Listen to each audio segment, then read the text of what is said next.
Hello, geeks, freaks, and all those unique. This is MC Frodis, and we're blasting into the future with Star Trek Discovery, Episode 8 of Season 3, The Sanctuary. So, in this episode, we have Discovery going to Book's home planet to meet up with his brother, and we finally get a good look at the Orion Syndicate, run by an Orion woman named Osira, who seems like a pretty nasty customer, and the Andorian who was in Scavengers, Rin, plays a much larger part as Osira is looking for him. We also have Culber and Stamets connecting more with Adira, as well as Giorgio having further problems, which Culber is trying to find out. So I quite liked this episode. Well, I should say I have mixed feelings about this episode. I liked this episode because we got to find out more about Book and his history and just who he is as a character. But at the same time, I kind of wish we had gotten this earlier in the season. They've been pushing so much the relationship between Michael and Book, which I've talked about in the past, how I'm not really big on how much they've turned this into this kind of forever-y love type thing. And I wasn't buying it, but having seen this episode, I'm kind of understanding more where this connection is really coming from. I mean, obviously I knew they had chemistry, but having chemistry is not the same as getting into a big relationship, and we are getting more of Book, and I can just understand who he is more as a character, and I like that. And part of me is wondering if they didn't do this after Unification 3, because Michael's connection with the world was kind of being played to the audience by not really explaining why she was really into Book or what was going on with her. And I can understand that to an extent, but also, you know, the audience can be stupid, and by that I'm saying that I can be stupid, and I need you to explain things to me as to why Michael is into this guy. And I'm only feeling like it's kind of justified now. But I am glad that it is being justified, and that we are finding out more about Book's character, because we did not have enough from him. But my favorite part of this episode really was the stuff with Adira, Stamets, and Culber. I said before in previous episodes that they are amongst my favorite characters. I love the dynamic that they are setting up with them this season. I particularly like how this is bringing out another side in Stamets. We've seen him before as this very kind of coarse guy, and Adira brings out this, you know, more fatherly side in him, this very loving side, and probably an aspect of himself that only Culber had really seen before, and I like that. Of course, this episode, we do have Adira come out as non-binary, and I really like the way they did this, just that he misgendered them, and they immediately said, you know, I prefer being called they. And just absolutely no hesitation from Stamets. It was just kind of, okay. And no need for explanations or anything like that. He just completely accepted it. And I like that they established that Adira always identified as non-binary. This is not a result of joining with the Trill. That was one thing I was wary about, because while we do have the Trill as an allegory for non-cis, let me put it that way, non-cisgendered people, I think that we need to have representation in Star Trek of non-cis people who are not connected to aliens.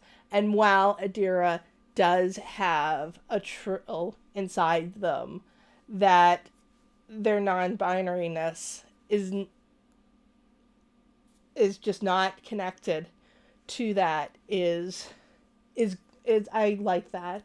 And I think that it also shows the connection between Adira and Stamets, that up until this point, it was only Gray that Adira had been able to admit this to. And they kind of went along with everybody misgendering them because they didn't feel comfortable being out to anybody. But the connection with Stamets is strong enough that they trust him just implicitly. And I love that. It's such a beautiful connection to have come up between them. And Stamets and Culber have just become their dads. Like, seriously. Like, this is such a little family unit there. And, with the Stamets, thinking, they're not a child. And Culber being, it's like, no, they kind of are. Which, they kind of are. So, I love seeing them all together. I look forward to seeing more of them. And the stuff about Adira not hearing from Gray anymore, I find that to be really interesting. I think there's many reasons for this. I've said in previous reviews that I think that Gray is going to come back and be alive. They'll figure out some way to do that. And I think what Adira is hearing now is actually Gray. I don't think it's their imagination. I think that possibly what Gray is doing is trying to force Adira to move on. They did this in, I guess it was American Horror Story Hotel, which is a show where there's this haunted hotel, and this one character who is having an affair with another gets killed in the hotel and becomes a ghost, and does not manifest themselves to the other character until they've died. Because he wanted her to be able to move on. And I think we're possibly seeing some of that with Gray, that Gray does not want Adira to be just tying themselves to what Gray thinks is just a shadow. Because Gray doesn't know what's going on. We don't really know what's going on. So I think they just know that they're not real, or they're not, they don't have a body right now. Or maybe I'm wrong. Maybe something else is at play here. But I do fully think that if Gray is going to be back in season 4, that we're not just going to pull the imaginary boyfriend thing for too long. The stuff with Georgiou, just really interested to find out where this is going. There does seem to be something really, really wrong with her, and I think it's something that is caused by the Federation. I think that we're going to, based on the preview that we got, it's going to be something that we'll find out more about next week. At least I hope so, because I don't think it's something that they can carry on for too much longer. I don't know. Also, next week's episode is called Terra Firma, which, just the use of the term Terra just kind of, twigged something in me, because I know that is a, totally legitimate term, but we really only hear Terran used in relation to the Mirrorverse, so I think this is going to have to do with Georgiou. I loved Culber just not putting up with her at all. I think that Culber has really become one of my favorite characters this season. I love how he has become a just counselor for the entire crew, and we've really gotten to see him come out of his shell, because we didn't get a lot of him in season 1, and in season 2 he was so beaten down by coming back to life that it's not until this season that I think we really get to see who Culber is, and we get to see him as a very strong character who's not willing to take shit from anybody, not even the Empress of the Terran Empire. And I just love that. Um, so yeah, I mean, I like all of the elements of this episode. It's not my favorite of the season, but it is kind of, you know, it was a solid episode that kept my attention, and certainly kind of alleviated a lot of my reservations about things that I'd um reservations that I'd raised in the past. So I appreciate that, and I think that's probably about it. Just I did I did like this, and I look forward to seeing where things go from here. So comment down below with what you thought of The Sanctuary.